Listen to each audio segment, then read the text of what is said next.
Hai días que quería entrevistar a Ana Miranda porque as noticias que nos chegan sobre o tema do Albia son totalmente cambiantes.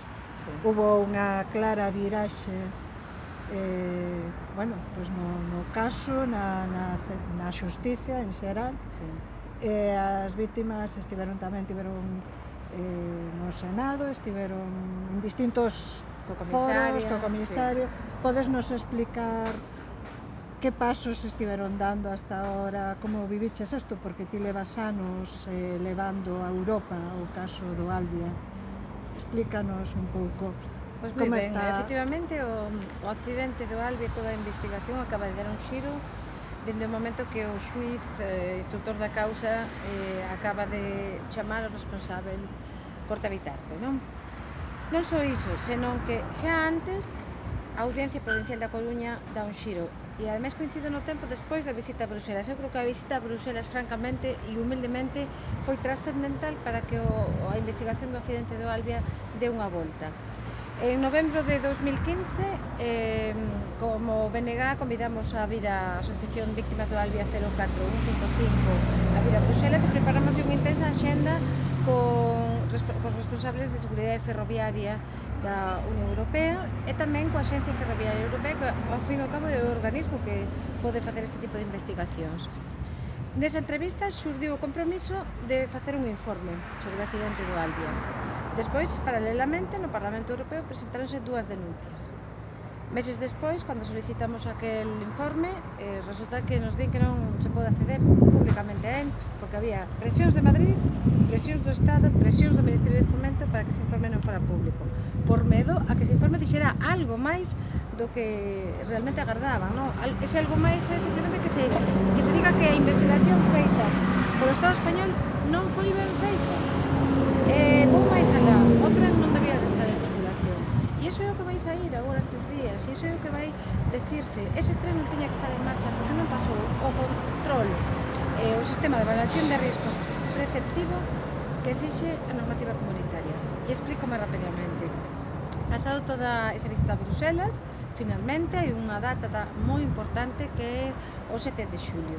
O 7 de xulio de 2016, a Axencia Ferroviaria Europea entrégalle ás víctimas e a min como parte tamén o denunciar o BNG un informe que cuestiona toda a investigación. Entón o xuíz recolle esa información, non chama aínda, e creo que debería de ir facendo, chamar a eses técnicos da Axencia Ferroviaria Europea, pero é certo que a presión dá un xiro. Hai escasamente 2 semanas resulta que preséntase por 2 grupos políticos a nova demanda de comisión de investigación no Parlamento Galego, e PP e PSOE voltan a votar en contra. Hoxe mesmo salía na Voz de Galicia publicada a noticia do rechazo outra vez.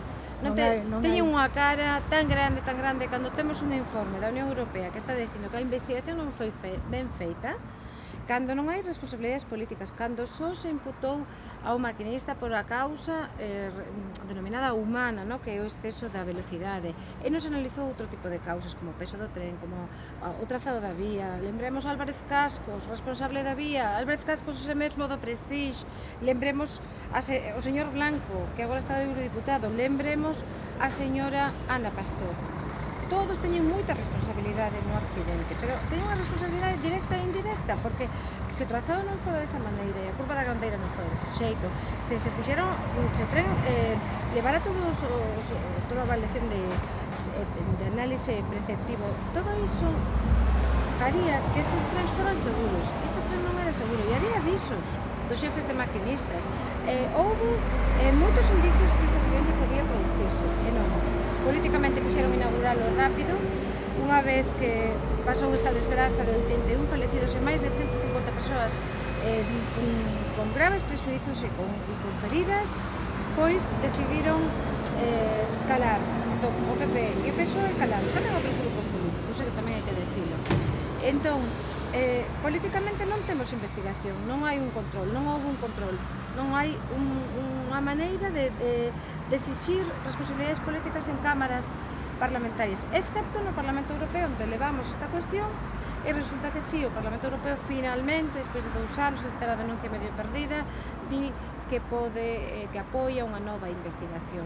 Entón, a comisaria agora, o que debería de facer o meu entender, e así lle solicitei a semana pasada unha entrevista, é dar un paso para que se repita a investigación. E a Axencia Ferroviaria Europea ten que vir a comparecer ao xuízo. Se o xuiz, francamente, quere facer un examen comparativo, debería de chamar a estes responsables da Axencia Ferroviaria Europea. E máis aí, eu creo que temos unha cuestión que é a empatía humana, non? Decíamos yo moitas veces as víctimas, cando nos con elas, pois estas persoas afectadas pola dor, pola perda de fillos únicos, de fillos, de irmáns, de mozos, de mozas, de pais, de sobrinhos, de amigos, é tan duro, decíamos que o elemento humano, ¿no?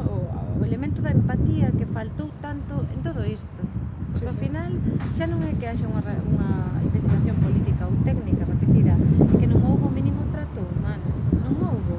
Pero eso debe ser unha constante nos distintos gobernos, porque tamén temos outro caso que o do Jacolet, que estamos na mesma situación e parece que está deshumanizada totalmente a atención por parte dos logo executivos. teñen esas verborreas que aparecen nosotros estamos con las víctimas, e te falan así cando falou Ana Pastor no Congreso, cando nosotros estamos con las víctimas, pero se estades realmente coas víctimas, o que tedes que facer é ir a apoiar as víctimas para que se investigue, e o Ministerio Fiscal agora parece que se inhibe no caso de Cortavitarte, ¿no? Porque son tantas as evidencias de que houve un erro, pero o Ministerio Fiscal, que representa o interés público, que ten que facer é apoiar as víctimas, que son o interés público tamén, porque son as que sufriron iso, e a cidadanía en xeral, que é a que ten un problema de subir nun tren que é defectuoso, ese tren era defectuoso.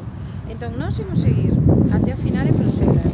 Hai unha entrevista solicitada á comisaria ten que responder para decir se nos recibe, porque temos xa un procedimento de infracción, unha nova denuncia para entregar. Esa denuncia, e o anuncio aquí tamén en primicia, que vai a ser sobre a avaliación de riscos preceptiva. E esa denuncia ten moitos visos de gañar e de que o Estado español sexa condenado. Non é que queiramos condenar ao Estado español, non se trata diso. O que queremos é que cumpla a normativa para que non morra xente, e para que non morra xente, e para que non se ría destas víctimas e destas persoas que levan 4 anos en silencio, facendo peregrinaxes a Europa con persoas como a nós que non estamos no poder, pero que, sin embargo, estamos dándolle escalón humano.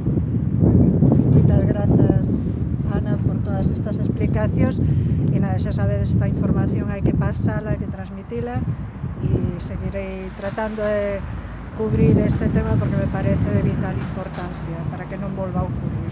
Moitas gracias a ti.